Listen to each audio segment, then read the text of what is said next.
নবীজি ছিলেন ক্ষমার আধার।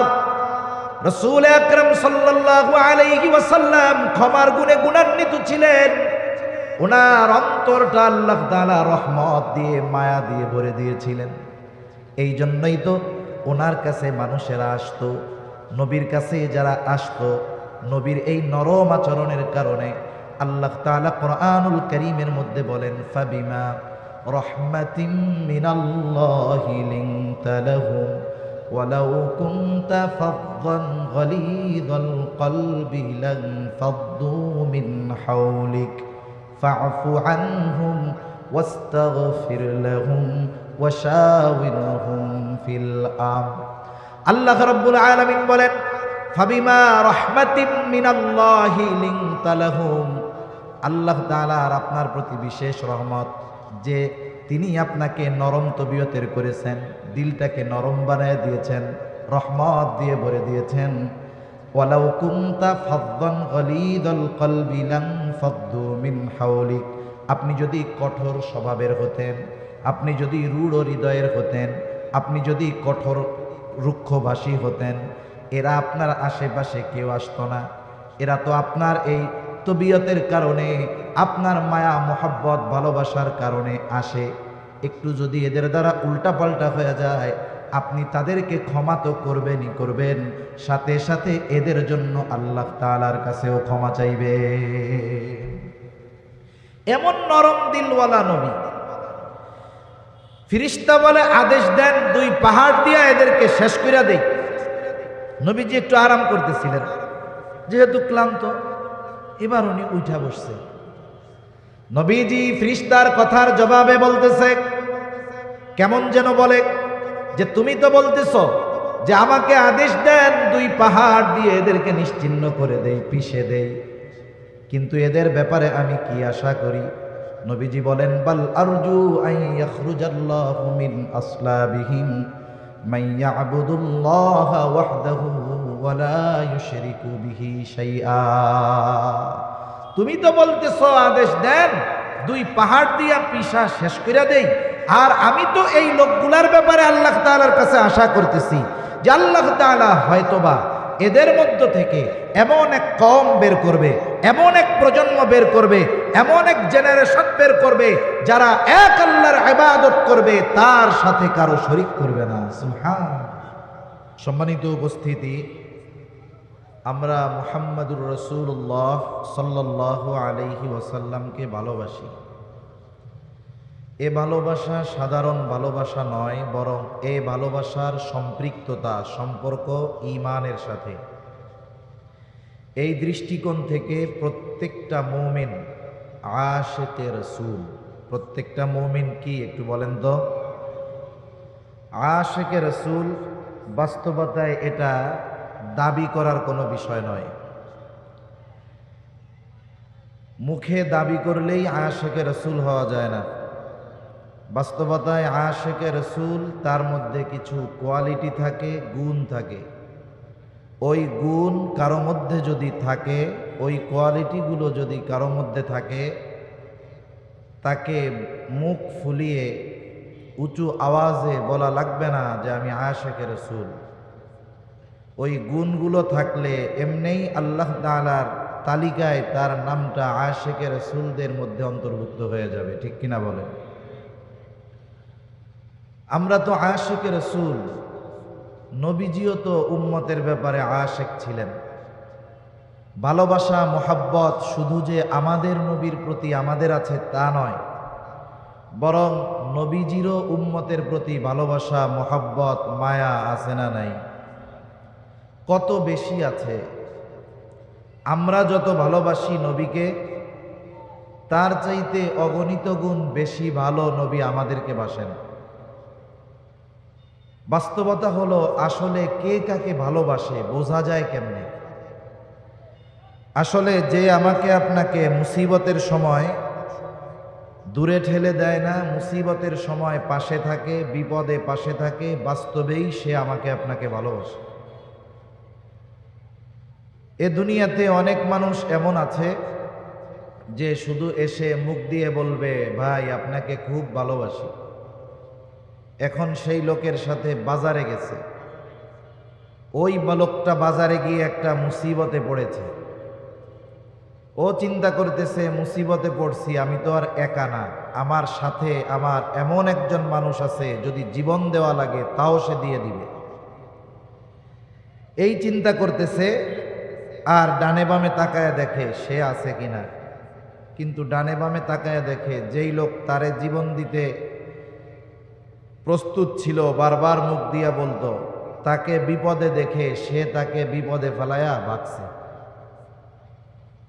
এখন আপনি বাড়িতে আসার পরে ওই লোক আবার আপনার কাছে আসছে, আইসা গলা জড়ায়া ধরে বলে, আপনারে খুব ভালোবাসি, আপনার জন্য জীবন দিয়া দিব। বলেন তো, এই যে ভালোবাসার কথা মুসিবতে পড়ার আগে যখন শুনতেন খুব ভালো লাগতো, কিন্তু যখন মুসিবতে পড়ার পরে ও আপনাকে একা রাইখা চলে আসছে, ওর আচার আচরণ চরিত্র জানার পরে ও মুখ দিয়ে যদি বলে আপনারে খুব ভালোবাসি, তখন এই কথা শুনতে আর ভালো লাগবে না।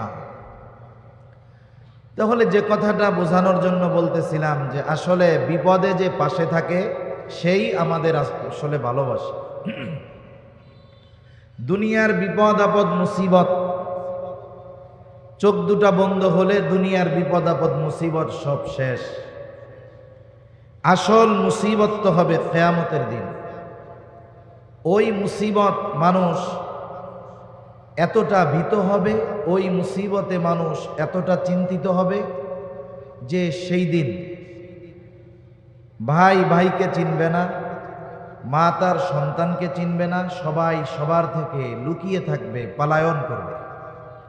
অথচ এই দুনিয়াতে একটা মানুষ 14 ঘন্টা 15 ঘন্টা পরিশ্রম করে, 14-15 ঘন্টা পরিশ্রম করার পরে যখন লোকটা বাসায় যায়, বাসায় গিয়ে যখন তার মা বাবা স্ত্রী ছোট সন্তানের চেহারা দেখে, এই যে 14-15 ঘন্টা তার যে কষ্ট ছিল, বাচ্চার চেহারা দেখা মাত্রই সব কষ্ট নিমেষে দূর হয়ে যায়।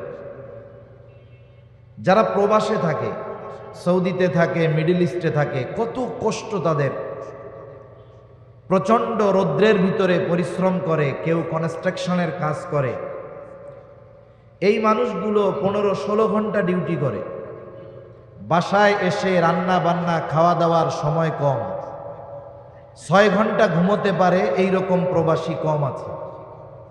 অথচ বাসায় আসার পরে সে যখন মোবাইল নিয়ে তার বাসায় ফোন দেয়, বাচ্চাটার চেহারা দেখে, এই যে 16-17-18 ঘন্টার কষ্ট মুহূর্তের ভিতরে দূর হয়ে যায়। ঠিক কিনা বলেন?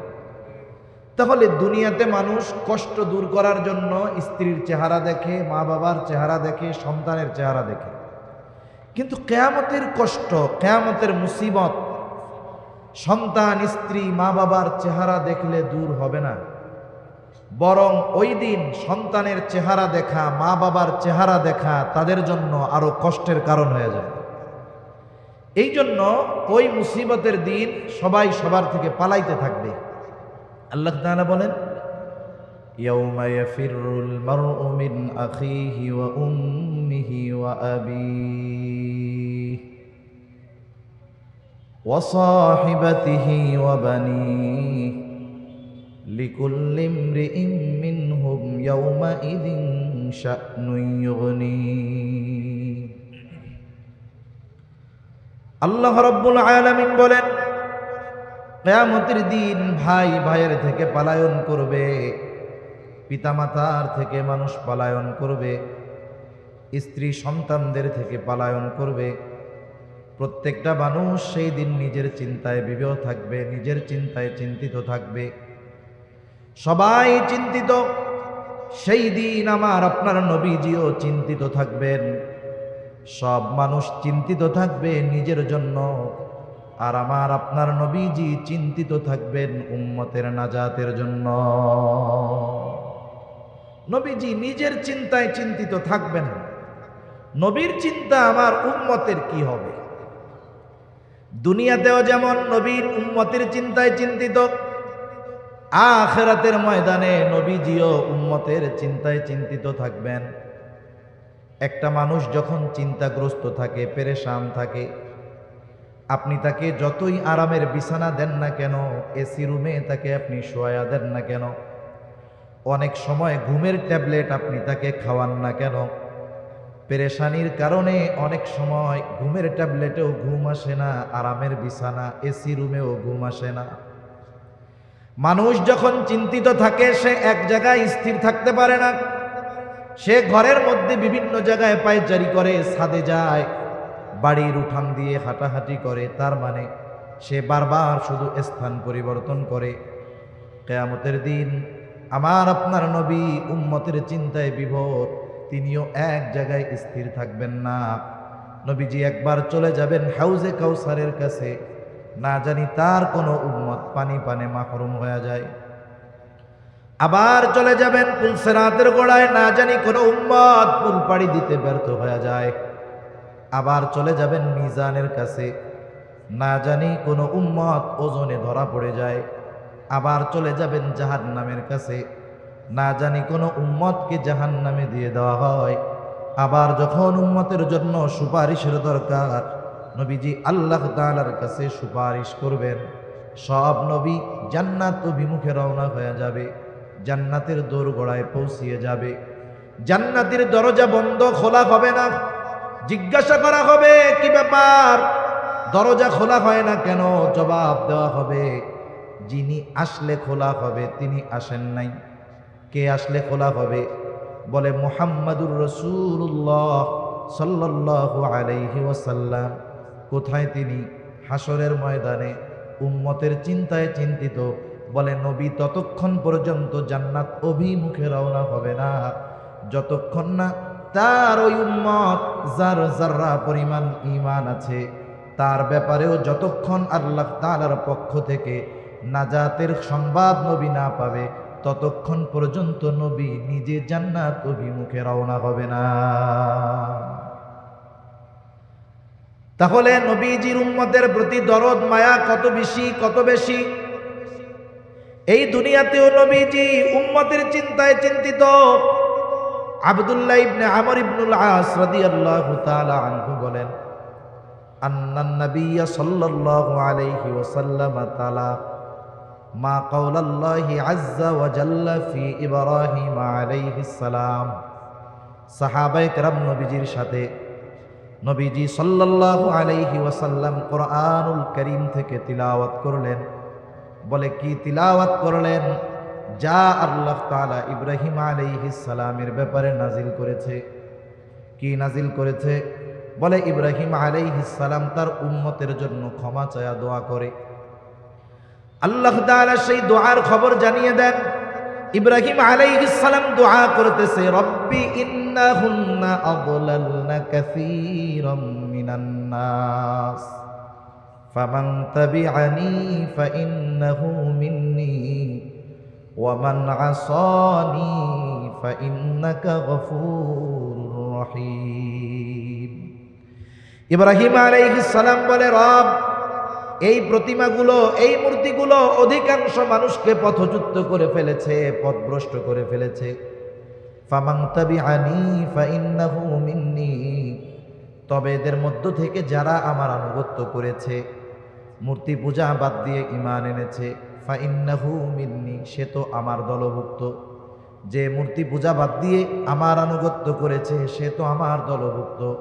ওয়া মান আসানি ফাইন্নাকা গফুরুর রহিম। আর যে আমার আনুগত্য করে নাই, যদিও মূর্তি পূজা ছাড়ে নাই, যদিও আমার আনুগত্য করে নাই, এরপরেও তো সে আমার উম্মত। কেমন যেন ইব্রাহিম আলাইহিস সালাম আল্লাহ তাআলার কাছে ওই উম্মতদের ব্যাপারেও ক্ষমা চায় বলেন, আপনি তো গফুর, আপনি তো রহিম, আপনি চাইলে তো আমার এই উম্মতগুলাকেও মাফ করে দিতে পারেন।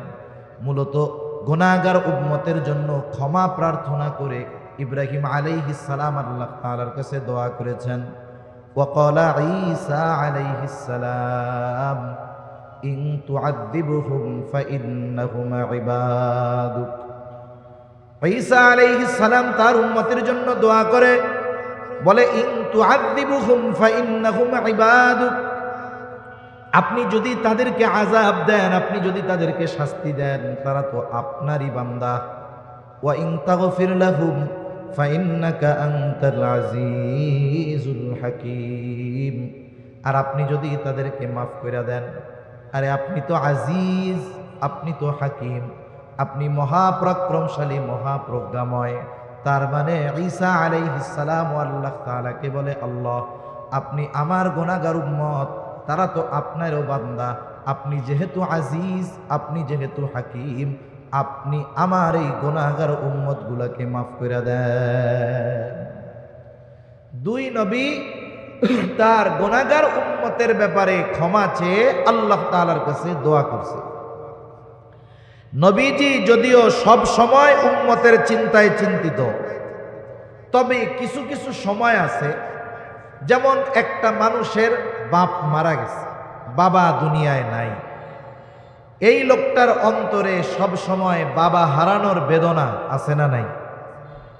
যখন এই ধরনের ঘটনা তার সামনে আসে যে আরেকজন তার বাবা হারানোর গল্প তাকে শোনাচ্ছে, তখন বলেন তো, এমনি তো বাবা হারানোর বেদনা আছে, আরেকজনের বাবা হারানোর গল্প যখন সে শোনে, অন্যান্য সময়ের চাইতে বাবার কথা বেশি মনে পড়ে না কম মনে পড়ে?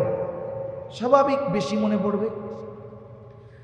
দুই নবীর উম্মতের ব্যাপারে এই দোয়া যখন নবীজি তিলাওয়াত করলেন, নবীজির অন্তরে গুনাহগার উম্মতের চিন্তা, গুনাহগার উম্মতের মায়া, তাদের প্রতি ভালোবাসা, দরদ উতলায়া উঠছে। এইবার নবী কি করলেন?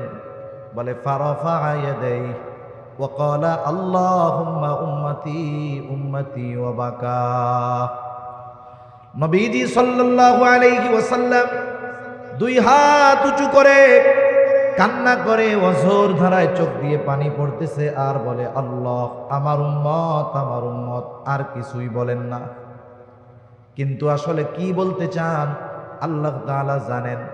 আল্লাহ তাআলা জিবরাইল আলাইহিস সালামকে বলে, জিবরাইল যাও মুহাম্মাদের কান্নার কারণ জিজ্ঞাসা করো, যদিও আমি কান্নার কারণটা জানি, যাও জিজ্ঞাসা করো।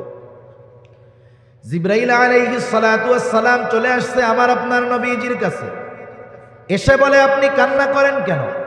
যদিও আপনার কান্নার কারণ আল্লাহ তাআলা জানে, এরপরেও আপনার কাছে জানতে চায়। এইবার নবী উম্মতের কথা সব খুলে বলছে, উম্মতের নাজাতের কথা সব খুলে বলছে, উম্মতের ব্যাপারে যত কথা সব জিবরাইল আলাইহিস সালামের কাছে বলছে। জিবরাইল আলাইহিস সালাম আল্লাহ তাআলার কাছে গিয়ে বললেন, আল্লাহ তাআলা বলে, যাও জিবরাইল মুহাম্মদ আমার হাবিবকে জানিয়ে দাও, আমি তাকে তার উম্মতের ব্যাপারে অসন্তুষ্ট করব না, বরং অচিরেই আমি তার উম্মতের ব্যাপারে তাকে সন্তুষ্ট করব। দুনিয়ায় থাকতে উম্মতের ব্যাপারে আল্লাহ তাআলার পক্ষ থেকে রাজি খুশির খবর নবী নিয়ে আসছেন। পবিত্র কোরআনুল কারীমের সূরাতুদ দুহা, এই সূরার মধ্যে আল্লাহ তাআলা আমার আপনার নবীজিকে কিছু সুসংবাদ দিয়েছেন। এর মধ্যে একটা সুসংবাদ, ওয়ালা সাউফা ইউতিকা রাব্বুকা ফাতারদা, আপনার রব আপনাকে অচিরেই এমন কিছু দিবেন যে আপনি খুশি হয়ে যাবেন। এই হাদিসটা এই আয়াতের তাফসিরে আসছে। তা বলতেছে আপনার রব অচিরেই আপনাকে এত কিছু দিবেন যে আপনি খুশি হয়ে যাবেন। এর জবাবে নবীজি কি বলেন? নবী বলেন, আমি ততক্ষণ পর্যন্ত খুশি হব না যতক্ষণ আমার সব উম্মতকে আল্লাহ মাফ না করবে। সুবহানাল্লাহ। সব উম্মতকে যদি মাফ করে তাইলেই আমি খুশি হব, নইলে এই পর্যন্ত আমি খুশি হব না যতক্ষণ না সব উম্মতকে আল্লাহ মাফ না করবে। তাহলে উম্মতের প্রতি নবীজির মায়া, মুহাব্বত, ভালোবাসা কত বেশি! উম্মতের ব্যাপারে নবীজির ফিকির কেমন ছিল, চিন্তা কেমন ছিল, হোক সে মুমিন। যখন নবীজি প্রাথমিক দিকে দাওয়াত দেওয়া শুরু করলেন প্রকাশ্যভাবে, যেই মানুষগুলোর ভিতরে নবীজি দাওয়াত দিয়েছেন, হঠাৎ করে নতুন করে গিয়েই নবী ওয়াজ শুরু করেন নাই। যেমন আমি আপনাদের এইখানে আসছি, আমি অনেককে চিনি না, অনেকে আমারে চিনে না। আসলাম 1 ঘন্টা হয়তো কিছু মুযাকারা করে চলে যাব, আপনারা শুধু আমার কথাটাই শুনবেন, কিন্তু আমার ব্যক্তিত্ব, আমার চরিত্র, আমার আখলাক সম্পর্কে আপনারা বাস্তবিক অর্থে পরিপূর্ণভাবে জ্ঞাত নয়। ঠিক কিনা বলেন? কারণ একটা মানুষকে এক মুহূর্তের মধ্যে চেনা যায় না। একটা মানুষের সাথে দীর্ঘ সময় অবস্থান করলে মানুষটার বাস্তবিক চরিত্র সম্পর্কে জানা যায়। আমার আপনার নবী হুট করে গিয়া নতুন কোনো পরিবেশে দাওয়াত দেন নাই। যেই পরিবেশে তিনি দাওয়াত দেওয়া শুরু করেছেন, ওই মক্কার জমিনে তিনি এর আগে 43 বছর তিনি অতিবাহিত করেছে। 43 বছর, নবুয়তির 3 বছর পরে প্রকাশ্যে দাওয়াতের নির্দেশ এসেছে। এর মধ্যে শৈশবের কয়েক বছর বাদ দেন, 40 বছর তো তিনি মক্কাবাসীর মধ্যে ছিলেন। মক্কাবাসী তো নবীজিকে ভালো মতো চিনে, নবীজিও মক্কার প্রত্যেকটা মানুষকে ভালো মতো চিনতেন। নবীজির চরিত্রের ব্যাপারে কতটা অবগত ছিল যে নবীজির বয়স যখন 20-এর কোঠায়, তখনই মক্কার মানুষ আমার আপনার নবীজির উপাধি দিয়েছিল আল আমিন, আস-সাদিক, বিশ্বস্ত, আমানতদার, সত্যবাদী। এই মানুষটা গোটা হায়াতে একটা মিথ্যা কথা বলে নাই। কেমন ছিল তিনি? আল্লাহ তাআলা তো আমার আপনার নবীজির সত্যবাদিতার সত্যায়ন করেছেন, সাক্ষ্য দিয়েছেন। কিন্তু এর আগেই আমার আপনার নবীজির সত্যবাদিতায় মুগ্ধ হয়ে গেছে। যখন প্রকাশ্যে দাওয়াত দেওয়ার নির্দেশ আল্লাহ তাআলার পক্ষ থেকে আসলো, ওয়া আনদির আশীরাতাকাল আকরাবিন, এখন আর গোপনে দাওয়াত নয়, দাওয়াত দিতে হবে প্রকাশ্যে। আত্মীয় স্বজন, পাড়া প্রতিবেশী সবার কাছেই দাওয়াত পৌঁছায়া দিতে হবে। নবীজি দাঁড়ায় গেছেন সাফা পাহাড়ের উপর, মক্কাবাসীকে ডাক দিয়েছেন। এমনি কেউ যদি ওই পাহাড়ের উপরে উঠে মক্কার মানুষের কাছে সাহায্য চাইতো, ছুটে আসতো। আজকে ডাক দিচ্ছে আল আমিন, দলে দলে সকলে চলে আসছে। মুহাম্মদ, আমাদেরকে কেন একত্রিত করছো? নবীজি এইবার তাদেরকে প্রশ্ন করলেন, আমি যদি তোমাদেরকে এই সংবাদ দেই, এই পাহাড়ের পেছন দিকে পাদদেশে একদল অশ্বারোহী সৈন্য তোমাদের উপরে আক্রমণ করার জন্য প্রস্তুতি গ্রহণ করতেছে, আকুনতুম মুসাদ্দিকিয়া, তোমরা কি আমার এই কথা বিশ্বাস করবা নাকি?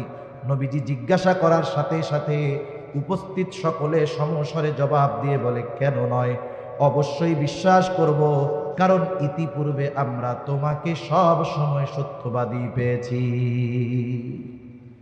ইতিপূর্বে তুমি আমাদের সাথে গোটা হায়াতে মিথ্যা কথা বলো নাই, আর আজকে মিথ্যা কথা বলবো? এইরকম একজন সত্যবাদী, যার চরিত্রের ব্যাপারে কাফেররা সম্পূর্ণভাবে অবগত, এইরকম একজন মহামানব তাদেরকে দাওয়াত দিতে গেছে। কি করছে? এই দাওয়াত তারা গ্রহণ করে না, যার ব্যাপারে তারা সব কথা বিশ্বাস করে। কিন্তু যখন নবী বললেন, আমি তোমাদের কাছে আল্লাহর পক্ষ থেকে প্রেরিত রাসূল, আল্লাহ তাআলা আমাকে নবী বানিয়ে পাঠিয়েছেন, আল্লাহ এক, তার সাথে শিরিক কইরো না, তারই ইবাদত করো, তাহলে কি হবে? বলে আখিরাতে নাজাত পাবা, জান্নাতে চলে যাবা, জীবনটা সফল হয়ে যাবে।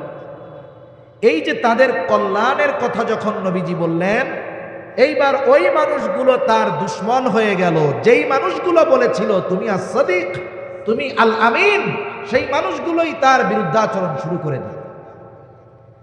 একটা বিষয় হলো, আমি আপনি যদি অপরিচিত কোনো মানুষের কাছ থেকে কোনো খারাপ ব্যবহার পাই, মনে করেন এক জায়গায় গেছি, মানুষ সেও আমাকে চিনে না, আমিও তাকে চিনি না, অথবা আপনিও তাকে চিনেন না, সেও আপনাকে চিনে না, অপরিচিত, হঠাৎ দেখা হয়েছে। এই সময় ওই ব্যক্তি যদি আমার বা আপনার সাথে, অপরিচিত ওই ব্যক্তি খারাপ আচরণ করে, এই কষ্টটা হবে সাময়িক, একটু পরেই দেখবেন ওর খারাপ আচরণের কারণে মনে আর কষ্ট থাকবে না।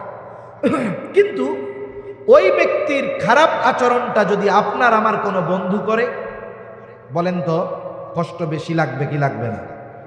ওই খারাপ আচরণটা যদি কোনো সন্তান তার বাবার সাথে করে, তাইলে কষ্ট আরো বেশি লাগবে কি লাগবে না? তার মানে যারা পরিচিত, আত্মীয় স্বজন, এদের দ্বারা যদি কোনো আঘাত আসে, এরা যদি আমাকে আপনাকে বাস্তবিক কথাগুলো অবিশ্বাস করে, তাহলে আমার আপনার কষ্ট বেশি লাগবে, এটা স্বাভাবিক ব্যাপার। তখন কি হবে? হায় রে, আমি এদের সাথে চলি, ওরা আমার চরিত্রের ব্যাপারে জানে, আমি মিথ্যা কথা বলি না, অথচ তাদের উপকারার্থে, তাদের কল্যাণার্থে কত গুরুত্বপূর্ণ বিষয় তাদের বললাম, ওরা আমার কথা মানলো না। একটা ডিপ্রেশন, একটা চিন্তা হয়তো আমার আপনার মধ্যে আসবে, এবং ওই চিন্তা হয়তো আমার আপনার অসুস্থতার কারণও হয়ে যেতে পারে। নবীজি যখন কাফেরদের মধ্যে দাওয়াত দিচ্ছেন, আত্মীয় স্বজন, কিন্তু তারা কেউ নবীজির এই কথাগুলো মেনে নেয় না, বরং নবীজির উপরে তাদের পাল্টা প্রতিক্রিয়া। নবীজি কি করলেন? নবীজির টেনশনে খাওয়া বন্ধ হয়ে গেল, নবীজি অসুস্থ হয়ে গেলেন। হয়তো দুইটা কারণ হতে পারে। এক নাম্বার কারণ, হয়তো তিনি চিন্তা করতেছিলেন যে আমাকে দেওয়া দায়িত্ব আমি যথাযথভাবে পালন করতে পারতেছি কিনা। দ্বিতীয় বিষয় হলো যে এদেরকে আমি এমন সত্য কথা বলতেছি, এরা আমার যত আপনজন হোক না কেন, প্রিয়জন হোক না কেন, এরা যদি ঈমান না আনে, আমার কথাগুলো মেনে না নেয়, তাহলে অনন্তকাল তাদের জাহান্নামে অবস্থান করা লাগবে। অনেক সময় মানুষ আপনজন প্রিয়জনের কষ্টের কথা চিন্তা করে নিজেও কষ্ট পায়। রাসূলুল্লাহ সাল্লাল্লাহু আলাইহি ওয়াসাল্লাম টেনশনে খাওয়া দাওয়া বন্ধ হয়ে গেছে, অসুস্থ হয়ে গেছেন, আর আল্লাহ রাব্বুল আলামিন আমার আপনার নবীকে বলতেছেন, লাআল্লাকা বাখিউন নাফসাকা আল্লা ইয়াকুনু মুমিনিন। এরা ঈমান না আনার কারণে আপনি নিজেকে নিজে মৃত্যু মুখে ঠেলে দিচ্ছেন কেন? আপনার দায়িত্ব তো এটা না, আপনি এই কথাগুলো তাদের কাছে পৌঁছিয়ে দিবেন। তারা যদি কথা গ্রহণ করে তারা কামিয়াব, আর যদি তারা কথা গ্রহণ না করে এই ব্যর্থতা তাদের। আপনি আপনার দায়িত্ব পালন করেন, আপনাকে যেই দায়িত্ব দেওয়া হয়েছে আপনি আপনার কথাগুলো তাদের কাছে পৌঁছিয়ে দেন। এটা যদি আপনি করেন আপনার দায়িত্ব শেষ। তাহলে চিন্তার বিষয়ে যেটা বুঝবার জন্য যেটা বলেছি, যে উম্মত দ্বীনের কথা না মানার কারণে, ঈমান না আনার কারণে নবীজি নিজে চিন্তিত হতেন, এত চিন্তিত হতেন যে অসুস্থ হয়ে গেছেন, অসুস্থতার মাত্রা এত বেশি, আল্লাহ তাআলা বলতেছে আপনি তো সম্ভবত নিজেকে মৃত্যু মুখে ঠেলা দিবেন, এরা ঈমান না আনার কারণে। এই মানুষগুলোর ক্ষতি হবে। নবীজির কষ্ট লাগে কেন? বলে তাদের প্রতি মায়া আছে এই জন্য। ঠিক কিনা বলে? যদি ভালোবাসা মায়া না থাকতো, চিন্তা করতো যা ওদের যা হবে হোক, তাতে আমার কি। এজন্য রাসূলুল্লাহ সাল্লাল্লাহু আলাইহি ওয়াসাল্লাম উম্মতের ব্যাপারে বলতেন, তোমাদের মধ্যে আর আমার মধ্যে উদাহরণ হলো ওই ব্যক্তির ন্যায় যে আগুন প্রজ্বলিত করলো। গ্রাম অঞ্চলে এখনো দেখা যায়, যখন বিশেষ করে ফসলের সময় থাকে, ধানের সময় থাকে, কেউ যদি আগুন জ্বালায়, চতুর্দিক থেকে হাজারো পোকামাকড় আলো দেখে আগুনের কাছে আসে। এরা যে শুধু আগুন দেখতে আসে তা নয়, লাফায়া লাফায়া আগুনের মধ্যে পড়ে, পুড়ে আর মরে। লোকটা যতই চেষ্টা করুক না কেন সরায়া দেওয়ার জন্য, তারা সরে না, বরং আরো লাফায়া লাফায়া আগুনের মধ্যে এসে পড়ে। নবীজি বলেন, আমি তোমাদের কোমর ধরে ধরে জাহান্নামের দিক থেকে টেনে আনি, আর তোমরা আমার হাত থেকে ছুটে সেদিকে চলে যাও। আমি চেষ্টা করি কোমর ধইরা তোমাদেরকে জাহান্নাম থেকে ফিরায় রাখবো, আর তোমরা আমার থেকে ছুটে ছুটে ওই দিকেই চলে যাও। এই কথাগুলোর দ্বারা উম্মতের প্রতি নবীজির কত মায়া ভালোবাসা, এগুলোর প্রকাশ পাওয়া যায়। শুধু তাই না, নবীজি যে তার সামনে উপস্থিত উম্মতদের শুধু ভালোবাসতেন এমনটা নয়, কিয়ামত পর্যন্ত অনাগত সকল উম্মতের প্রতি নবীজি তার ভালোবাসার খবর দিয়ে গেছেন। নবীজি একদিন হঠাৎ করে বলতেছেন, আমার ভাইদেরকে দেখতে মন চায়। উপস্থিত সাহাবায়ে কেরাম বলে, ইয়া রাসূলুল্লাহ, আমরা কি আপনার ভাই নই? নবীজি বলে, তোমরা আমার সাহাবী, তোমরা হলো আমার সাথী, তাহলে আপনার ভাই আবার কারা? বলে, আমার পরে আমাকে না দেখে যারা ঈমান আনবে তারাই হলো আমার ভাই। এর দ্বারা কিয়ামত পর্যন্ত যত মানুষ আসবে, রাসূলুল্লাহ সাল্লাল্লাহু আলাইহি ওয়াসাল্লাম তাদের প্রতি ভালোবাসার খবর দিয়ে গেছে। নবীজি শুধু তার ঈমানদার উম্মতদের ভালোবাসতেন এমনটা নয়, তার উম্মত হোক সে কাফের, তাকেও নবীজি ভালোবাসতেন। কারণ একটা বাবার যদি 3টা সন্তান থাকে, 2টা সন্তান ভালো, একটা যদি খারাপ হয়, বলেন তো কোনো মা বাবা আছে নাকি যে সন্তান খারাপ হওয়ার কারণে তাকে ভালোবাসে না? এরকম আছে কোনো মা বাবা? বরং ওই সন্তান যেইটা খারাপ, ওর জন্য আল্লাহ তাআলার কাছে দোয়া আরো বেশি করে। খারাপ সন্তানের জন্য চিন্তা বেশি করে। আল্লাহ তাআলার কাছে বলে, আল্লাহ, মারা যাওয়ার আগে যদি ওই খারাপ সন্তানটা যদি ভালো হয়ে যাইত, তাকেও যদি ভালো দেখে যেতে পারতাম, তাহলে মরেও শান্তি পেতাম। আর এই সন্তান খারাপ হওয়ার পরেও মা বাবার ভালোবাসা হৃদয়ে কেন? বলে, সন্তান তো মোহাব্বত আছে, এই জন্য তাদেরকে দূরে সরায়া দেয় না। অনুরূপভাবে উম্মত যদিও গুনাহগার হয়, মোহাব্বতের কারণে নবী উম্মতদেরকে দূরে ঠেলে দেয় না। উম্মত কাফের, কিন্তু এরপরেও উম্মত তো মোহাব্বতের কারণে কাফেরদের প্রতিও নবীজির ভালোবাসা আছে। নবীজি আশা করেন যারা ঈমান আনবে। এই জন্য কাফেরদের দ্বারা নবীজি যখন কোনো জুলুমের শিকার হতেন, আঘাত করতেন না। উহুদের ময়দানে নবীজির দামদান শহীদ হয়ে গেছে। রাসূলুল্লাহ সাল্লাল্লাহু আলাইহি ওয়াসাল্লামের মুখ রক্তে রঞ্জিত হয়ে গেছে। নবীজি রক্ত মুছতেছিলেন। সাহাবায়ে কেরাম বলে, ইয়া রাসূলুল্লাহ, আপনি এদের জন্য বদদোয়া করেন। নবীজি বলেন, আমি তো রহমত হিসাবে প্রেরিত হয়েছি, অভিশাপ হিসাবে নয়। নবীজি দোয়া করলেন, আয় আল্লাহ, তারা আমার সাথে এমন আচরণ করতেছে, তারা তো জানে না। তারা যদি জানতো তাহলে আমার সাথে এমন আচরণ করতো না। ওই অবস্থাতেও নবীজি বদদোয়া করেন। রাসূলুল্লাহ সাল্লাল্লাহু আলাইহি ওয়াসাল্লাম যখন তায়েফে গেছেন, মক্কার মানুষ যখন নবীর কথা মানে না, নবী চলে গেছেন তায়েফ, বানু সাকিব গোত্রে চলে গেছেন, যেই জায়গায় নবীজির একেবারে শৈশব কালের বড় একটা অংশ অতিবাহিত হয়েছে। ওইখানেও মক্কার কারা নবীজির পেছনে দুষ্ট মানুষদেরকে লেলিয়ে দিল। নবীজিকে পাগল পাগল বলে তারা পাথর মারে। পাথরগুলো ধারালো চোখা ছিল বিধায় পাথরের আঘাতে নবীজির গায়ে ক্ষত হয়ে গেছে, রক্ত বের হওয়া শুরু হয়ে গেছে। রক্তে রঞ্জিত আমার আপনার নবী বারবার পড়ে যাইতেন, আবার উঠতেন। হযরত যায়েদ রাদিয়াল্লাহু তাআলা আনহু নবীজির সাথে একা ঠেকায় পারেন না। সারাদিন নবীজি দাওয়াত দিয়েছেন। রক্ত এত পরিমাণ বের হয়েছে যে গায়ের গোটা পোশাক ভিজে গেছে। পোশাক ভিজে, গা বেবে, পা বেবে রক্ত পড়ে, জুতার মধ্যে রক্ত ঢুকছে। ওই রক্ত শুকায় গেছে, শুকায়া জুতা পায়ের সাথে আটকে গিয়েছে। অনেক সময় আমরা ব্লাড ডোনেট করি, অনেক সময় রক্তদান করি মানুষকে। এরকমও দেখছি 100 গ্রাম 150 গ্রাম রক্ত দেহ থেকে নেওয়া হয়। অনেক মানুষ আধা ঘন্টা উঠতে পারে না, অনেকে দাঁড়িয়েছে আবার মাথা চক্কর দিয়ে পড়ে গেছে রক্ত শূন্যতায়। অথচ কত জুলুম, কত অত্যাচার, যে গোটা দেহের পোশাক ভিজে গেছে, এরপরে রক্ত বেয়ে বেয়ে পড়ে জুতার মধ্যে ঢুকছে। ওই রক্ত শুকিয়ে জুতা পায়ের সাথে আটকে গিয়েছে। নবীজি সাল্লাল্লাহু আলাইহি ওয়াসাল্লাম সারাদিন দাওয়াতি কাজ করবার পর পড়ন্ত বিকালে এক আঙ্গুর বাগানের পাশে একটু নবীজি বিশ্রাম নিচ্ছেন। জিবরাইল আলাইহিস সালাম চলে আসছে, এসে বলে, ইয়া রাসূলুল্লাহ, এই কওম আপনার সাথে কেমন আচরণ করেছে আপনার মালিক সব দেখছে। আজকে আমার সাথে নতুন একজন ফেরেশতাকে আল্লাহ তাআলা পাঠিয়েছেন। নবীজি বলেন, এইবার ওই ফেরেশতা আমার সামনে আসলো, সালাম দিল। সালাম দিয়া বলে, ইয়া রাসূলুল্লাহ, এই কওম আপনার সাথে কেমন আচরণ করেছে আপনার মালিক সব জানে। আমি পাহাড়ের দায়িত্বে নিয়োজিত ফেরেশতা, আল্লাহ তাআলা আপনার নির্দেশ পালনার্থে আমাকে পাঠিয়েছেন। আপনি যদি আমাকে নির্দেশ দেন, যারা আপনার সাথে এমন আচরণ করেছে, 2টা পাহাড় দিয়ে আমি এদেরকে পিষে দিব, একেবারে নিশ্চিহ্ন হয়ে যাবে, এদের কোনো অস্তিত্বই থাকবে না। কিন্তু নবীজি তো প্রতিশোধ পরায়ণ ছিলেন না।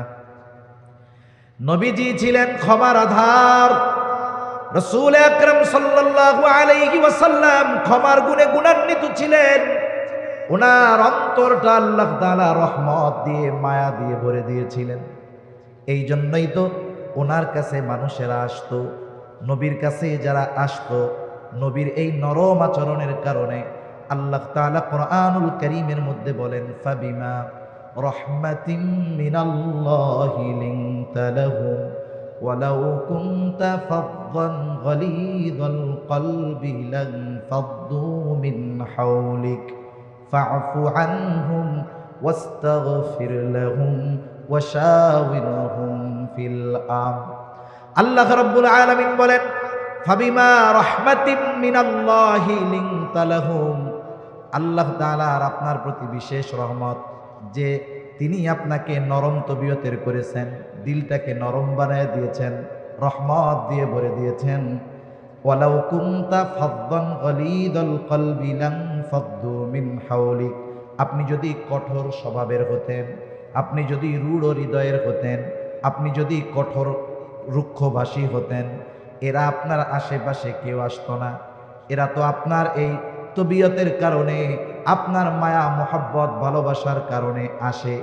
একটু যদি এদের দ্বারা উল্টাপাল্টা হয়ে যায়, আপনি তাদেরকে ক্ষমা তো করবেনই করবেন, সাথে সাথে এদের জন্য আল্লাহ তাআলার কাছেও ক্ষমা চাইবে। এমন নরম দিলওয়ালা নবী। ফিরিস্তা বলে আদেশ দেন, 2 পাহাড় দিয়া এদেরকে শেষ করে দেই। নবীজি একটু আরাম করতেছিলেন, যেহেতু ক্লান্ত, এবার উনি উঠা বসছে। নবীজি ফিরিস্তার কথার জবাবে বলতেছে, কেমন যেন বলে যে তুমি তো বলতেছ যে আমাকে আদেশ দেন 2 পাহাড় দিয়ে এদেরকে নিশ্চিহ্ন করে দেই, পিষে দেই, কিন্তু এদের ব্যাপারে আমি কি আশা করি? নবীজি বলেন, বাল আরজু আন ইয়াখরুজাল্লাহু মিন আসলাবিহিম মান ইয়াবুদুল্লাহা ওয়াহদাহু ওয়া লা ইউশরিকু বিহি শাইআ। তুমি তো বলতেছো আদেশ দেন 2 পাহাড় দিয়া পিষা শেষ করে দেই, আর আমি তো এই লোকগুলার ব্যাপারে আল্লাহ তাআলার কাছে আশা করতেছি যে আল্লাহ তাআলা হয়তোবা এদের মধ্য থেকে এমন এক কওম বের করবে, এমন এক প্রজন্ম বের করবে, এমন এক জেনারেশন বের করবে যারা এক আল্লাহর ইবাদত করবে, তার সাথে কারো শরীক করবে না। সুবহানাল্লাহ। গায়ের রক্ত শুকায় নাই, যাদের দ্বারা আঘাতপ্রাপ্ত হয়েছে তাদের ব্যাপারে সামান্য শাস্তির কথাও নবীজি বলেন নাই। এর দ্বারা বোঝা যায় তার উম্মত, হোক সে কাফের হোক সে মুমিন, প্রত্যেক উম্মতের প্রতি নবীজির কত মায়া, কত মোহাব্বত, কত ভালোবাসা। একের পর এক বলতে গেলে লম্বা কথা বলা যাবে, তবে কিছু কিছু সময় আছে 1000 জনের চাইতে 1 জনের কথার মূল্য বেশি, ঠিক কিনা বলেন? নবীজি যে আমাদের ভালোবাসে, দুনিয়ার সব কিছু একদিকে রাখেন, নবীজি যে আমাদের ভালোবাসে, এই ভালোবাসার কথা আমাদের জানিয়ে দিয়েছেন আল্লাহ। নবী যে আমাদের ভালোবাসেন এই খবর দিয়েছেন কে? জোরে বলেন না, কে? আল্লাহ তাআলা দিয়েছেন। আল্লাহ তাআলা কি বলেন? আল্লাহ রাব্বুল আলামিন বলেন, লাকাদ জাআকুম রাসূলুম মিন আনফুসিকুম আজিজুন আলাইহি মা আনিতুম হারিসুন আলাইকুম বিল মুমিনিনা রাউফুর রহিম। আল্লাহ তাআলা বলেন, লাকাদ জাআকুম রাসূলুম মিন আনফুসিকুম, তোমাদের মধ্য থেকে তোমাদের জন্য এমন একজন রাসূল এসেছেন, এমন একজন রাসূলের আগমন হয়েছে। কেমন সেই রাসূল? 1 নাম্বার গুণ আল্লাহ তাআলা বলেন, আজিজুন আলাইহি মা আনিতুম, তোমাদের জন্য যেটা কষ্টের সেটা তার জন্য কষ্টের। তার মানে তোমরা যেটাতে কষ্ট পাও নবীজিও সেটাতে কষ্ট পায়। তার মানে সমব্যথী, তোমরাও যেটাতে কষ্ট পাও নবীজিও সেটাতে কষ্ট পায়। আলহামদুলিল্লাহ। এখন কথা হলো, একজনের কষ্টে আর একজন কষ্ট পায় কেন? এটা কিভাবে সম্ভব? একজনের ব্যথা আর একজন অনুভব করে কেমনে? কিভাবে সম্ভব? বলে সম্ভব যদি সম্পর্কটা মুহাব্বতের হয়, ভালোবাসার হয়, ঠিক কিনা বলে? মুহাব্বতের সম্পর্কের কারণে অনেক সময় আর একজনের কষ্টে মানুষ কষ্ট পায়, আর একজনের ব্যথায় মানুষ ব্যথিত হয়। যেমন মনে করেন একজন মানুষ, তার একটা বাচ্চা আছে, বয়স 2 বছর বা 2.5 বছর, ছোট বাচ্চা, গভীর রাত, প্রত্যন্ত অঞ্চল, গাড়ি ঘোড়া পাওয়া যায় না, দোকানপাট খোলা থাকে না, গভীর রাত। 2 বছরের বাচ্চা প্রচন্ড রকমের জ্বরাক্রান্ত হয়ে গেছে, এত অসুস্থ যে তার চোখ দুটো মনে হয় ফুটে বের হয়ে যাবে। জ্বরের তীব্রতায় বাচ্চাটা আহ আহ করতেছে, কিন্তু মা বাবা অপারগ, আশেপাশে কোনো বাজার নাই, দোকান নাই, আবার সন্তানকে নিয়ে মেডিকেলে আসবে, লম্বা পথ পাড়ি দিয়ে আসার উপায় নাই। রাত 2টা-3টা বাজে, অপেক্ষা করতেছে কখন সকাল হবে। ওই অসুস্থ সন্তান কষ্টে, জ্বরের তীব্রতায় কষ্ট পাচ্ছে, পাশে বসে আছে তার মা বাবা। বলেন তো, ওই অসুস্থ ছোট বাচ্চাটা অসুস্থতার কারণে যত কষ্ট পায়, তার চাইতে পাশে বসে থাকা মা বাবা কষ্ট কম পায় নাকি বেশি পায়? কি বলেন তো? যারা বিয়া করে নাই, বাচ্চা হয় নাই, তারা তো এটা বুঝবে না। যে বিবাহ করেছে, যার বাচ্চা আছে, তাকে জিজ্ঞাসা করবেন, এই মুহূর্তে তার মন চাইবে যে অসুস্থ আমি হয়ে যাই, কিন্তু আমার সন্তানটা সুস্থ হয়ে যায়। সম্রাট জহিরুদ্দিন বাবর এই উপমহাদেশে, যার মাধ্যমে মোগল সাম্রাজ্যের গোড়পত্তন ঘটেছিল। আসলে আমরা মোগল সম্রাটদের ইতিহাস পড়ি, আমরা ইতিহাস পড়ি কাদের? ইসলামের ইতিহাস পড়ি আমরা। তবে লিখেছে কারা এই ইতিহাস? বলে এই ইতিহাস লেখছে হলো অমুসলিম যারা, তারা। আমি একটা উদাহরণ মাঝে মধ্যে দিতাম, যে মাঝে মধ্যে বলি, মনে করেন একজন কট্টর বিএনপি আওয়ামী বিদ্বেষী, ওকে বলা হয়েছে তুমি শেখ মুজিবুর রহমানের জীবনীটা লেখবা। আর অপর পক্ষের একজন আওয়ামী লীগ কট্টর বিএনপি বিদ্বেষী, ওরে দেওয়া হয়েছে তুমি জিয়াউর রহমানের জীবনীটা লেখবা। এরা দুইজন যদি এই দুই ব্যক্তির জীবনী লেখে, কি পাবেন বন্ধু? অবস্থা খারাপ হয়ে যাবে না? তাই না? ইতিহাস হলো মুসলমানদের, লেখছে অমুসলিমেরা। তাহলে বোঝা গেল এই ইতিহাসের মধ্যে বাস্তব ইতিহাস নাই। ইতিহাসের রন্ধ্রে রন্ধ্রে তারা ইসলাম বিদ্বেষিতা ঢুকিয়ে দিয়েছে। সামান্য একটা বিষয় যদি সামনে আনি তাহলে বুঝতে সহজ হবে। আমাদের দেশে ইসলামের ইতিহাস অনেক বইয়ে, অথবা উপমহাদেশে ইসলামের ইতিহাস, এইরকম শিরোনামের বইয়ে মোগল সম্রাটদের ইতিহাস আছে। একেবারে সম্রাট জহিরুদ্দিন বাবর থেকে নিয়ে সর্বশেষ যিনি প্রতাপ প্রভাবের সাথে মোগল সাম্রাজ্য পরিচালনা করেছেন, যার পরে মোগল সাম্রাজ্যের অধপতন এবং দুর্বলতা পরিলক্ষিত হয়েছে, সর্বশেষ যিনি প্রতাপের সাথে রাষ্ট্র চালিয়েছেন, তিনি হলেন সম্রাট আওরঙ্গজেব বা সম্রাট আলমগীর। এনার পরে মোগল সাম্রাজ্য ডাউন হয়েছে একেবারে অল্প কয়েকদিনের মধ্যে। জহিরুদ্দিন বাবর থেকে নিয়ে সম্রাট আলমগীর পর্যন্ত আপনি যদি ইতিহাস পড়েন, যদি 200 পৃষ্ঠা মোগল সম্রাটদের ইতিহাস লেখা থাকে, এর মধ্যে 150 পৃষ্ঠা লেখা থাকবে আকবরের বন্দনা, সম্রাট আকবরের বন্দনা লেখা থাকবে।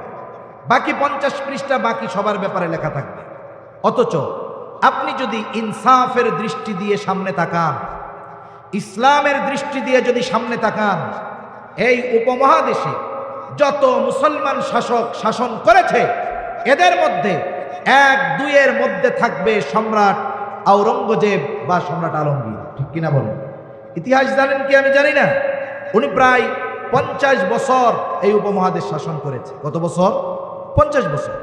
কিন্তু এনার 50 বছরকে শেষ করে দেওয়া হয়েছে 50 লাইনের মধ্যে। আর সম্রাট আকবরের ইতিহাসকে অমুসলিমেরা হাইলাইট করেছে। কেন? কারণ এই উপমহাদেশে সম্রাট আকবরের অধীনে ইসলাম এবং মুসলমানদের সবচাইতে বড় ক্ষতি সাধন তারা করতে পেরেছে। ঠিক কিনা বলেন? এই যে আবুল ফজল মারকাজি হুজুর, এটার জন্ম সম্রাট আকবরের সময় হয়েছে। দ্বীনে ইলাহির মতো জঘন্য এক নতুন ধর্ম, যেই ধর্মে একেবারে শিরিকের প্যাকেট দিয়ে মোড়ানো যেই ধর্ম, এটাকে যারা সমর্থন দিয়েছে এই আবুল ফজল মার্কা লোকজন, এই ধর্মের আবির্ভাব সম্রাট আকবরের মাধ্যমে হয়েছে। তার মানে তার দ্বারা অমুসলিমেরা যেই পরিমাণ ইসলামের ক্ষতি করতে পেরেছে, অন্য কারো মাধ্যমে পারে না। বরং সম্রাট আওরঙ্গজেবের প্রকৃত ইতিহাস জানলে শুনলে অবাক হতে হবে। এখন ওদিকে যেতে গেলে আমি অন্যদিকে চলে যাব, এই জন্য যাওয়া যাবে না ওইদিকে। তো 50 বছর উনি শাসন করেছেন। 700 মুফতির তত্ত্বাবধানে ওনার বিচার কার্যালয় পরিচালিত হতো। এইগুলোকেই সংস্কার করে ইতিহাসের এক অনবদ্য ফতোয়ার কিতাব ফতোয়ায়ে আলমগীরির সংকলন হয়েছে। ওনার তত্ত্বাবধানে, ওনার নির্দেশনায় 700 মুফতির তত্ত্বাবধানে কারণ ইনি যেহেতু ইসলামের পক্ষে, এজন্য ওনাকে অমুসলিম ঐতিহাসিকেরা হাইলাইট করে নাই, বরং অনেক বিষয়কে সামনে এনে ওনার চরিত্রের উপরে কালিমা লেপন করে সম্রাট আকবরকে, আকবর দ্য গ্রেট, মহানুভব আকবর নামে এই ইতিহাসের পাতায় লেখার অপচেষ্টা ওই অমুসলিম ঐতিহাসিকেরা করেছে। ঠিক কিনা বলে? এজন্য বাস্তবিক ইতিহাস আমাদের জানা নাই, যা কোন কথা থেকে কোন দিকে চলে যাইতেছি আল্লাহই জানে। সম্রাট জহিরুদ্দিন বাবরের কথা বলতেছিলাম। পিতৃস্নেহের একটা কবিতা আমাদের ছোট সময় ছিল, কবিতাটা আমার মনে নেই। ওনার সন্তান হুমায়ুন অসুস্থ হয়ে গেছে, গল্পটা বলি। হুমায়ুন কিন্তু 2 বছরের বাচ্চা ছিল না, বড় ছিল। যদিও পরবর্তীতে শের শাহ সুরির সাথে হুমায়ুন পরাজিত হয়ে ইরানে আশ্রয় নেয় এবং পরবর্তীতে সে শিয়াদের সমর্থন এবং তাদের সহযোগিতায় পুনরায় সিংহাসন পুনর্দখল সে করতে পেরেছে, সেটা পরবর্তী বিষয়। কিন্তু এই হুমায়ুন যখন অসুস্থ হয়ে গেছে, জহিরুদ্দিন বাবর গোটা পৃথিবীর বড় বড় হেকিম কবিরাজকে আনছে সন্তানের চিকিৎসা করার জন্য। যেই আসে সেই ব্যর্থ। সর্বশেষ একজন ডাক্তার চিকিৎসক বলতেছে, সম্রাট বাদশাহ, আপনার সন্তানের যেই রোগ, দুনিয়ার কোনো ডাক্তার এটা নির্মূল করতে পারবে না। এই রোগ নির্মূল যিনি করতে পারবেন তিনি হলেন আল্লাহ। জহিরুদ্দিন বাবর জায়নামাজে পড়ে গেছে। গভীর রজনীতে আল্লাহ তাআলার কাছে রোনাজারি কান্নাকাটি করে বলে, আল্লাহ, আমার হায়াত আপনি আমার সন্তানকে দিয়ে দেন, তার রোগ আমাকে দিয়ে দেন। জহিরুদ্দিন বাবর দোয়া করে, ইতিহাস বলে দোয়া কবুল হয়ে গেছে। আস্তে আস্তে হুমায়ুন সুস্থ হওয়া শুরু হয়ে গেল, আর জহিরুদ্দিন বাবর বিছানা শয্যাশায়ী হয়ে গেল। ইতিহাস বলে সন্তানের সুস্থ চেহারা দেখে জহিরুদ্দিন বাবর তার অসুস্থতায় কষ্ট পায় নাই, বরং সন্তানের সুস্থতা তার আনন্দের কারণ হয়ে গেছে। তাহলে একটু পিতৃ মোহাব্বত, মাতৃ মোহাব্বত এত বেশি যে সন্তান অসুস্থ হলে, সন্তান কষ্ট পেলে পিতামাতা কষ্ট পায় মোহাব্বতের কারণে। বলেন তো, পিতামাতা আমাকে আপনাকে যত বেশি ভালোবাসে, তার চাইতে আমার আপনার নবী আমাকে কম নাকি বেশি ভালোবাসে? তাইলে নবীও তো কষ্ট বেশি পাওয়ার কথা উম্মতের কষ্টে। এ কথাই আল্লাহ তাআলা বলেন যে উম্মতের যেই বিষয়টা উম্মতের জন্য কষ্টের, এটা নবীর জন্য কষ্টের। তিনি সমব্যথী, উম্মতের প্রতি মুহাব্বত, মায়া, ভালোবাসার কারণেই তিনি কষ্ট পান। এরপরে আল্লাহ তাআলা বলেন, হারিসুন আলাইকুম, তিনি তোমাদের জন্য কল্যাণকামী। নবীজি উম্মতের ব্যাপারে সব অবস্থায় কল্যাণকামী। তিনি উম্মতের জন্য কখনো কঠোরতা চান না। যেই বিষয়টা উম্মতের জন্য কল্যাণকর, নবীজি সেটাই করেন। যেমন হাদিসের মধ্যে আসছে, নবীজি বলেন, আল্লাহ তাআলা প্রত্যেকটা নবীকে তার উম্মতের ব্যাপারে বিশেষ একটা দোয়া করার সুযোগ দিয়েছে, এবং এই দোয়াটা কবুলের প্রতিশ্রুতিও আল্লাহ তাআলা দিয়েছেন। নবীজি বলেন, সব নবী সেই দোয়া তার উম্মতের ব্যাপারে দুনিয়ায় করে ফেলছে। নবীজি বলেন, আমি ওই দোয়াটাকে সংরক্ষণ করে রেখেছি, দুনিয়াতে করি নাই। কিয়ামতের দিন ওই দোয়াটা আমি আমার উম্মতের জন্য সুপারিশ হিসাবে করব। এই দুইটা বিষয় সব উম্মতের জন্য আম। এটা তবে মুমিনদের প্রতি ভালোবাসা নবীজির আলাদা, স্পেশাল ভালোবাসা মুমিনদের প্রতি। আর আল্লাহ তাআলাও নবীকে উম্মতের জন্য বিশেষ অনুগ্রহ হিসাবে ঘোষণা করেছেন, যেই উম্মতগুলো ঈমানদার। আল্লাহ তাআলা কোরআনুল কারীমের মধ্যে বলেন, লাকাদ মান্নাল্লাহু আলাল মুমিনিনা ইয বাআসা ফীহিম রাসূলাম মিন আনফুসিহিম। আল্লাহ তাআলা বলেন, লাকাদ মান্নাল্লাহু আলাল মুমিনিন, মুমিনদের উপর আল্লাহ তাআলার বিশেষ অনুগ্রহ। কি বিশেষ অনুগ্রহ? বলে, ইয বাআসা ফীহিম রাসূলাম মিন আনফুসিহিম, যে তিনি তাদের মধ্য থেকে তাদের জন্য একজন রাসূল পাঠিয়েছেন। এই জন্য এই নবী হলো মুমিন উম্মতদের জন্য আল্লাহ তাআলার পক্ষ থেকে বিশেষ অনুগ্রহ। এই জন্য মুমিন উম্মতদের প্রতি নবীজির মুহাব্বত, ভালোবাসাও স্পেশাল। আপনি আমি আমার আপনার সব আত্মীয় স্বজন যারা আছে, তাদের যারা ছোট বাচ্চা আছে, সবাই আমরা ভালোবাসি, কিন্তু যতই ভালোবাসি অন্যদের, নিজের সন্তানের চাইতে বেশি নয়। নবীজি সব উম্মতকে ভালোবাসে, তবে তার ইমানদার উম্মতের চাইতে বেশি নয়। যেমন আপনার নিজের সন্তানের প্রতি ভালোবাসা বেশি স্পেশাল, অনুরূপভাবে নবীজির মুমিন উম্মতের প্রতি ভালোবাসা স্পেশাল এবং বেশি। এই জন্য আল্লাহ তাআলাও সেই স্পেশাল ভালোবাসার কথা বলেন। আল্লাহ তাআলা বলেন, বিল মুমিনিনা রাউফুর রহিম। যেই নবী তোমাদের কাছে এসেছে, তোমাদের মধ্য থেকে তার মুমিন উম্মতদের প্রতি তার ভালোবাসা কেমন। আল্লাহ তাআলা এই ভালোবাসার গভীরতা বোঝানোর জন্য, ভালোবাসা কত বেশি বোঝানোর জন্য এমন দুইটা শব্দ আমার আপনার নবীর শানে ব্যবহার করেছেন, যেই দুইটা শব্দ কোনো সৃষ্টির ব্যাপারে ব্যবহার করার অনুমতি নেই। একটা হলো রউফ, একটা হলো রহিম। রউফুর রহিম এটা আল্লাহ তাআলার দুইটা গুণবাচক নাম। দুনিয়ার কোনো মানুষ রউফুর রহিম হতে পারে না, কোনো পীর রউফুর রহিম হতে পারে না। যদি কেউ বলে আমার পীর এইটা, তাহলে আমি বলবো তুমিও বেঈমান, পীরও বেঈমান। ঠিক কিনা বলেন? এটা কেউ হতে পারে না। রউফুর রহিম হলেন আল্লাহ। সেই রউফুর রহিম আল্লাহ, অতি সদয় পরম দয়ালু আল্লাহ। উম্মতের ব্যাপারে নবীজির কত মায়া, কত দয়া, কত মুহাব্বত, কত ভালোবাসা, এটা বোঝাতে গিয়ে কি শব্দ ব্যবহার করেন। আল্লাহ তাআলা বলেন, এই নবী তার মুমিন উম্মতদের ব্যাপারে হলেন অতি সদয় পরম দয়ালু। স্বয়ং আল্লাহ তাআলা আমার আপনার নবীকে তার মুমিন উম্মতদের ব্যাপারে বলতেছে, সে তার মুমিন উম্মতদের জন্য রউফুর রহিম। তাহলে রউফুর রহিম হলেন আল্লাহ, আর আল্লাহ বলেন নবী আপনি আপনার মুমিন উম্মতদের জন্য রউফুর রহিম। সুবহানাল্লাহ বলেন। তাহলে সেই নবীর আমাদের প্রতি কত মায়া, কত মুহাব্বত, কত ভালোবাসা। আশা করি এই কথার পরে বুঝতে আর আপনাদের বাকি থাকবে না। নাকি কেউ বুঝতেছেন না যে নবী কতটুকু ভালোবাসে? বুঝতে পারছেন তো?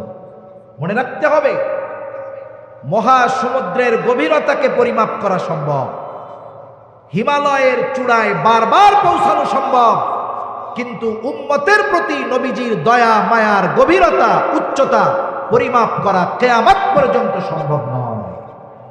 এই নবী এত ভালোবাসেন আমাদের। এখন যেই নবী এত আমাদের ভালোবাসেন, সেই নবীকে কি আমাদের ভালোবাসার দরকার আছে না নাই? জোরে বলেন না, আছে না নাই? সেই নবীকে ভালোবাসা মুমিনের ঈমানের দাবি। সম্পর্কজনিত ভালোবাসা অনেক সময় আপ হতে পারে, ডাউন হতে পারে। আমার বাবা মা আমার কাছে সর্বোচ্চ ভালোবাসা পাবে, কিন্তু দ্বীনের কারণে বাবার বিরুদ্ধে আবার অস্ত্র ধারণ করা যাবে। ঠিক কিনা বলেন? বদরের ময়দানে সাহাবায়ে কেরামের এমন ঘটনা ঘটছে, সন্তান বাবার বিরুদ্ধে অস্ত্র ধারণ করেছে। এই জন্য মনে রাখতে হবে, দুনিয়ার সম্পর্কের ভালোবাসা আপ ডাউন হয়, কিন্তু নবীর প্রতি উম্মতের ভালোবাসা আল্লাহর কসম ডাউন হওয়ার কোনো সুযোগ নাই, শুধু আপ হইতে হবে। এখানে ডাউন হওয়ার কোনো ওয়ে নাই, রাস্তা একটা, শুধু ভালোবাসা বাড়াতেই হবে। এটা মুমিনের ঈমানের দাবি। এই জন্য নবীজি বলেন, লা ইউমিনু আহাদুকুম হাত্তা আকুনা আহাব্বা ইলাইহি মিন ওয়ালিদিহি ওয়া ওয়ালাদিহি ওয়ান নাসি আজমাইন। নবীজি বলেন, তোমাদের মধ্য থেকে কেউ ততক্ষণ পর্যন্ত মুমিন হতে পারবে না যতক্ষণ না সে তার পিতা মাতা সন্তান সন্ততি এক কথায় সকলের চাইতে আমি নবীকে বেশি ভালোবাসবে। আমরা সবাই নবীকে ভালোবাসতে চাই, আমরা চাই তো, নবীকে ভালোবাসতে চাই। এখন নবীকে ভালোবাসবো কেমন? নিজ পদ্ধতিতে, নাকি নবী যে পদ্ধতি বলে দিয়েছেন সেই পদ্ধতিতে? অবশ্যই নবীর বাতিয়ে দেওয়া পদ্ধতিতে যদি আমরা নবীকে ভালোবাসি, ওই ভালোবাসা নবীজি পর্যন্ত পৌঁছাবে। আর যদি নিজস্ব মন গড়া পদ্ধতিতে নবীকে ভালোবাসতে যাই, তাহলে অনেক সময় নিজের অজান্তে ভালোবাসার নামে বেয়াদবি হয়ে যাবে। এজন্য সুস্পষ্ট রীতিনীতি যেখানে আছে, সেখানে নিজস্ব মন গড়া পদ্ধতিতে নবীকে ভালোবাসা লাগবে না। এখন আমরা তো নবীকে সামনে পাই নাই, আবু বকর নবীকে সামনে পেয়েছে, এই জন্য সব সম্পদ আইনা নবীর কাছে হাজির করছে। হযরতে তালহা নবীজিকে সামনে পেয়েছে, সেই জন্য উহুদের ময়দানে নিজের বুকটাকে পিঠটাকে নবীর জন্য ঢাল বানায় দিছে। আমাদেরও নবীকে ভালোবাসতে মন চায়, কেমনে ভালোবাসবো, কি করলে ভালোবাসা হবে নবী জানায়া দেন। নবীজি বলেন, মান আহাব্বা সুন্নতি ফাকাদ আহাব্বানি ওয়া মান আহাব্বানি কানা মাই ফিল জান্নাহ। নবীজির সুসংবাদ হইল নবীর সুন্নাতকে ভালোবাসতে হবে, নবীর সুন্নাতকে ভালোবাসলে নবীকে ভালোবাসা হবে। নবীকে যদি ভালোবাসতে পারি, নবীজি বলেন ওই ব্যক্তি আমার সাথে জান্নাতে অবস্থান করবে। নবীর সাথে জান্নাতে থাকতে চাই কারা একটু হাত উঁচা করি তো, নারায়ে তাকবীর। এই আওয়াজ তো এলো না, নারায়ে তাকবীর। সারা বাংলাদেশে কিছু হইলে আমরা হাটহাজারের দিকে তাকায়া থাকি, আওয়াজ এখান থেকে আগে উঠতে হবে। এজন্য এই জায়গার আওয়াজটাও একটু জোরে হওয়ার দরকার, ঠিক কিনা বলেন? নবীর সাথে জান্নাতে থাকতে পারবে, এর চাইতে বড় সুসংবাদ সাহাবায়ে কেরামের কাছে আর কিছুই ছিল না। রাসূলুল্লাহ সাল্লাল্লাহু আলাইহি ওয়াসাল্লামের কাছে একজন গ্রাম্য সাহাবী আসছে, গ্রামের সহজ সরল মানুষ। নবীজি আর একজনের সাথে কথা বলতেছেন। আদব হলো কেউ যদি কারো সাথে কথা বলে, কথার মধ্যে ব্যাঘাত সৃষ্টি না করা, কথা শেষ হবে এরপরে কথা জিজ্ঞাসা করা। কিন্তু গ্রামের মানুষ, সরল মানুষ বোঝে না। নবীজি আর একজনের সাথে কথা বলতেছে, ওই লোকটা গিয়া নবীজিরে জিজ্ঞাসা করে, ইয়া রাসূলুল্লাহি মাতাস সাআহ, হে আল্লাহর রাসূল কিয়ামত কখন হবে? তার খুব তাড়াহুড়ো, তার খুব ব্যস্ততা, কেমন যেন সে কিয়ামতের জন্য কাঠি কুঠি নিয়ে রেডি, কিন্তু কিয়ামত আসতেছে না। নবীজি ওই ব্যক্তির সাথে কথা শেষ করে জিজ্ঞাসা করলেন, কোথায় ওই ব্যক্তি যে এই কথা কইছে যে কিয়ামত কখন হবে? বলে, ইয়া রাসূলুল্লাহ আমি কইছি। নবীজি তাকে পাল্টা প্রশ্ন করলেন, মা আদাত্তা লাহা, কিয়ামতের জন্য তুমি কি পাথেয় সংগ্রহ করছো? এইবার লোকটা বলে, আমি আল্লাহ এবং তার রাসূলকে ভালোবাসি। কারণ প্রশ্নের দ্বারা বোঝা যাচ্ছিল সে কিয়ামতের ব্যাপারে সংবাদ জানতে চাচ্ছে এমনটা নয়, বরং তার ভিন্ন কিছু জানা উদ্দেশ্য। নবীজি তো উম্মতের রুহানি ডাক্তার ছিলেন, এই জন্য প্রশ্ন করার পরে মূল উদ্দেশ্যটা বুঝতে পারছে। প্রশ্ন করছে, কি পাথেয় সংগ্রহ করছো? লোকটা বলে, আমি আল্লাহ এবং তার রাসূলকে ভালোবাসি। নবীজি জবাব দিলেন, আল মারউ মাআ মান আহাব্বা, যে যাকে ভালোবাসে মহাব্বত করে তার সাথে অবস্থান করবে। প্রশ্ন শুরু হয়েছে কি দিয়া? বলে কিয়ামত কখন হবে। শেষ হয়েছে কি দিয়া? বলে যে যাকে মহাব্বত করে তার সাথে অবস্থান করবে। তার মানে বোঝা যায় প্রশ্ন যেই উদ্দেশ্যে করা হয়েছে, যদিও দেখা যাচ্ছে কিয়ামতের ব্যাপারে সে খবর চায়, কিন্তু উদ্দেশ্য তা নয়, ভেতরে ভেতরে উদ্দেশ্যটা ভিন্ন। মূলত নবী তার মূল উদ্দেশ্যের জবাবটা দিয়ে দিলেন। এই জবাব পায়া ওই লোকটা বাড়ির দিকে হাঁটা দিয়েছে। হযরত আনাস রাদিয়াল্লাহু তাআলা আনহু বলেন, নবীর সাথে জান্নাতে থাকতে পারবো, এই খবর শুনে আমরা এত খুশি হয়েছি, ইসলাম গ্রহণের পরে আর কোনো কথার দ্বারা এত খুশি হই নাই। তাহলে নবীর সাথে জান্নাতে থাকার সুসংবাদ সাহাবায়ে কিরামের কাছে ইসলাম গ্রহণের পরে সবচাইতে আনন্দের খবর ছিল। সেই নবীর সাথে জান্নাতে থাকার সুযোগ আমাদের আছে না নাই? জোরে বলেন না, আছে না নাই? তাহলে কি করতে হবে? নবীর সুন্নাতকে মহব্বত করতে হবে, তাইলে অফার পাওয়া যাবে জান্নাতে থাকার। মনে করেন এক বড় কোম্পানি আপনাকে, আমাকে বা আমাদের যে কাউকে একটা অফার দিছে। অফার কি?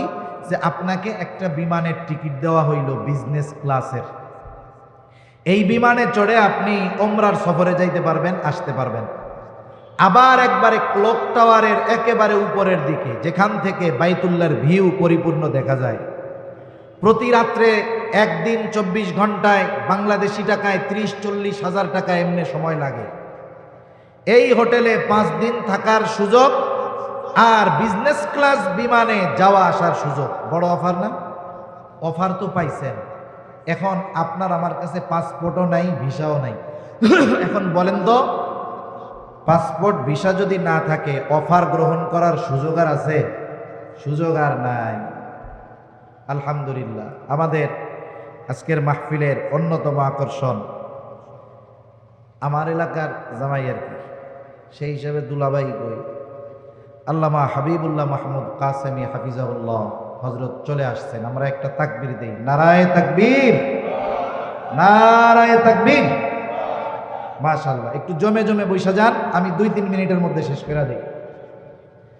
তাহলে অফার পাওয়া গেল, কিন্তু অফার ভোগ করতে হইলে পাসপোর্টও লাগবে, ভিসাও লাগবে। লাগবে কি লাগবে না? পাসপোর্ট ভিসা কোনটা? পাসপোর্ট ভিসা কোনটা? নবীজি বলেন কুল্লু উম্মতি ইয়াদখুলুনাল জান্নাতা ইল্লা মান আবা। নবীজি বলেন আমার সব উম্মত জান্নাতে প্রবেশ করবে, আবা উম্মত ছাড়া। জিজ্ঞাসা করা হলো ইয়া রাসূলুল্লাহ, আবা উম্মত কারা? নবীজি বলেন মান আতাআনি দাখালাল জান্নাহ। ও আমার, এই যে লাশটা যখন কবরে রাখা হয় একটা দোয়া পড়ে, বিসমিল্লাহি ওয়া আলা মিল্লাতি রাসূলিল্লাহ, পড়ে না? এটা আমরা এখন একজনের বেলায় পড়ি, আমাদের বেলায় কয়দিন পরে পড়বে। আসলে কি বলে ওই সময়? বুজুর্গানে দ্বীনের ভাষায় বলি, বলে কি? বলে আল্লাহ রে, আপনার নামে এমন এক ব্যক্তিরে কবরে রাখতেছি যার গোটা হায়াত সুন্নাতের উপরে অতিবাহিত হইছে। তার মানে নিজে সুন্নাতরে মুহাব্বত করত, অনুসরণ করত। আরে যখন মারা গেছে তখনও মুহাব্বত ছিল সুন্নাতের, সুন্নাতের উপরে ছিল।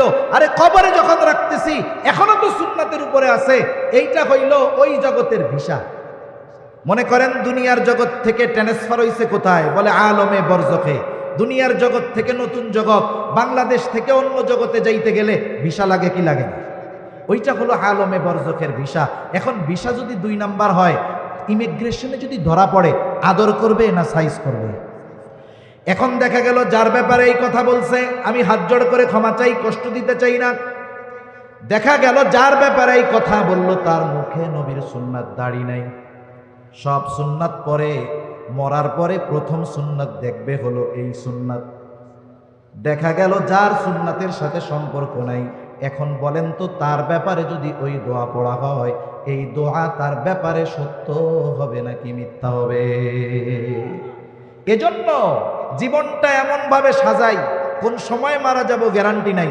এখনই যদি মারা যাই, আমাকে কবরস্থ করার সময় আমার ব্যাপারে যেন বিসমিল্লাহি ওয়া আলা মিল্লাতি রাসূলিল্লাহ আমার বাস্তব সূরাতের সাথে যদি মিল থাকে, তাহলে বোঝা গেল দুনিয়াও সুন্দর, আখিরাতও সুন্দর হয়ে যাবে ইনশাআল্লাহ।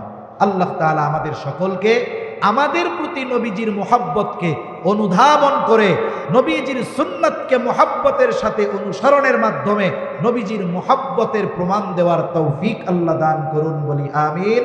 ওয়া আখিরু দাওয়ানা আনিল হামদুলিল্লাহি রাব্বিল আলামিন। আসসালামু আলাইকুম ওয়া রাহমাতুল্লাহি ওয়া বারাকাতুহু।